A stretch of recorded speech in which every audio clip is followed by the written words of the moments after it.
जिब्रोमा अनि ओठैभरि पुरा गाडिएको छ पिरो एक्लै खाँदै एक्लै हाँस्दै एक्लै गफ गर्नु परेको छ के नै एक्लै च्यालेन्ज गर्छु भनेर मिठो पनि हुँदो रहेछ मरिन्छ यस्तै चाहिँ 2-4 दिन लगातार खान्यो भने चाहिँ आज खायो पेट पोल्ने अनि टोइलेट जाँदा फेरि अर्को दिन बिहानमा चाहिँ याद आउने यो पक्का हुन्छ होला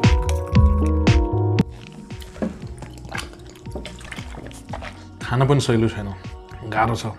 हेलो नमस्ते welcome back to on my YouTube च्यानलमा भन्न चाहन्छु धेरै लामो समय भइसकेछ मैले यस युट्युबमा भिडियो बनाउन नपाएको नभ्याएको भनौँ एक हिसाबले कार्य व्यस्तताले गर्दाखेरि लामो समय भइसकेछ यसभन्दा अगाडि चाहिँ मैले इन्डो नेपाल रिमटान सम्बन्धी थुप्रै भिडियोहरू बनाएको थिएँ कतिले हेर्नु कतिले हेर्नु भएन हेर्नुभएका साथीहरूले सायद चिन्नुहुन्छ पनि होला आज चाहिँ अलिकति मैले फरक भिडियो लिएर आएको छु है त फरक यस मानेमा छ कि तपाईहरुले पनि हेर्नु भएको छ होला देख्नु भएको छ होला मान्छेहरूले कस्तो के युट्युबमा खाएको भिडियोहरू हालेको हुन्छ अब त्यसलाई मुकबाङ च्यालेन्ज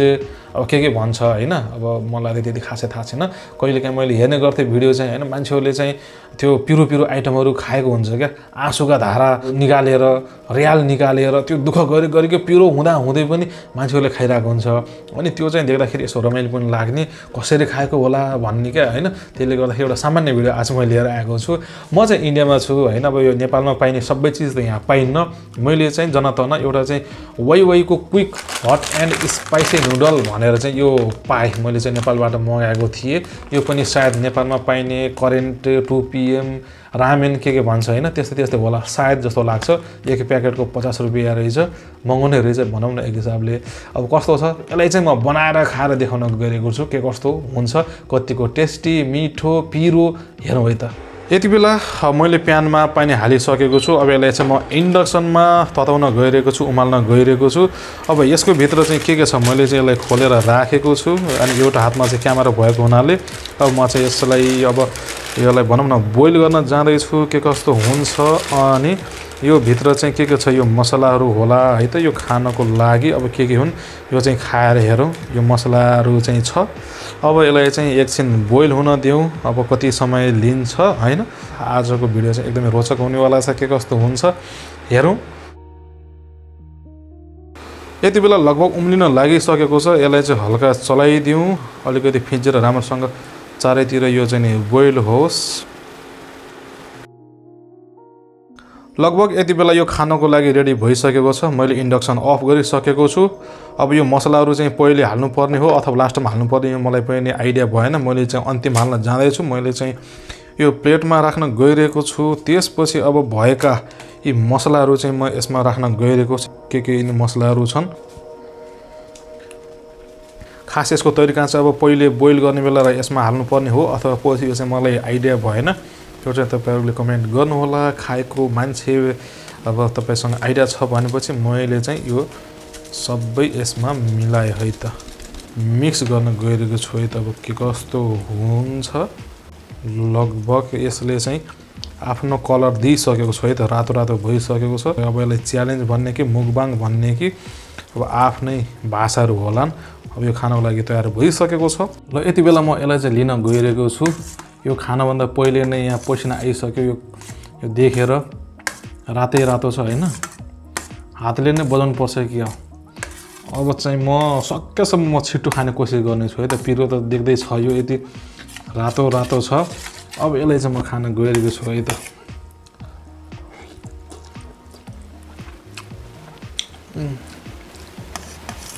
दामी हुँदो रहेछ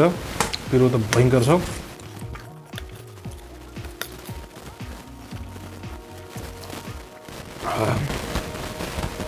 च्यालेन्ज भनेर च्यालेन्ज जस्तो होस् कि एक्लै मान्छेले के गरी खाँदो यस्तो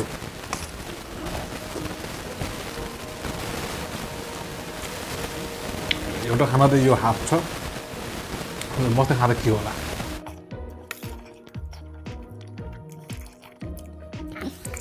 मान्नै पर्छ यो खाने मान्छेहरूलाई चाहिँ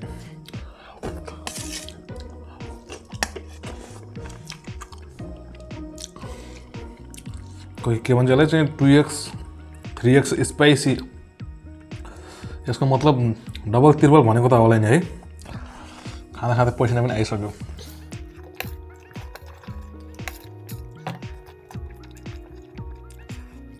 मरिन्छ यस्तै चाहिँ 2-4 दिन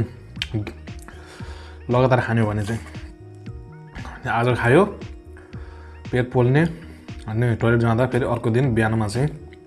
याद आउने यो पक्का हुन्छ होला। अब यो खाइरहने मान्छेलाई त फरक नपर्ला, कहिलेकाहीँ खाने मान्छेलाई चाहिँ आपत हुँदो रहेछ। अब खाना बसिसकेपछि खानै पर्यो, सक्नै पर्यो, जसोतसो फाल्न भएन, पैसा परेको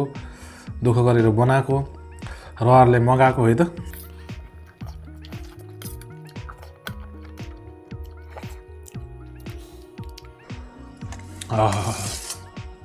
मिठो पनि हुँदो रहेछ, खानालाई टेस्टी पनि छ।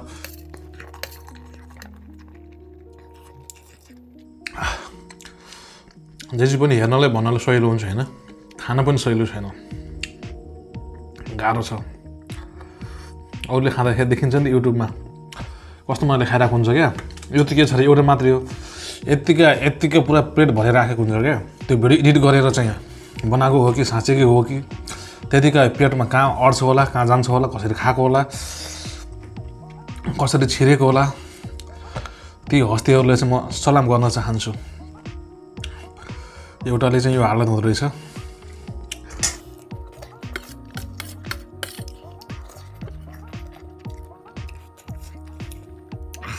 गाह्रो छ। मैले अरूको हेरेको थिएँ, आज आफ्नै पसिना अनि र्याल जिब्रोमा अनि ओठैभरि पुरा गाडिएको छ पिरो। एक्लै खाँदै एक्लै हाँस्दै एक्लै गफ गर्नु परेको छ, के नै एक्लै च्यालेन्ज गर्छु भनेर। मुकबाङ के भन्छ यसलाई, अब आफ्नै भाषा होला, यति चाहिँ सक्नै पर्यो।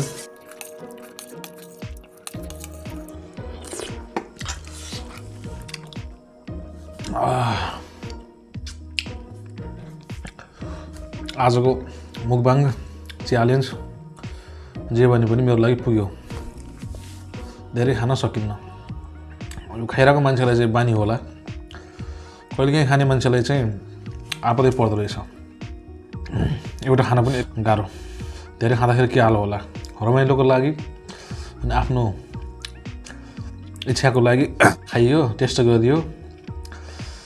कहिलेकाहीँ देखेको कुरा ट्राई पनि गर्नुपर्छ भन्छन् मान्छेहरूले होइन र।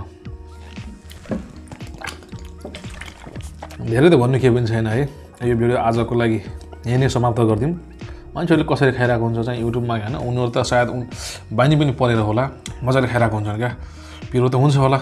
तर छिटो क्या, धेरै खाने, त्यो पनि अझ छोटो समयमा फटाफट। ल त धेरै के बोल्नु, आजको भिडियो के कस्तो लाग्यो?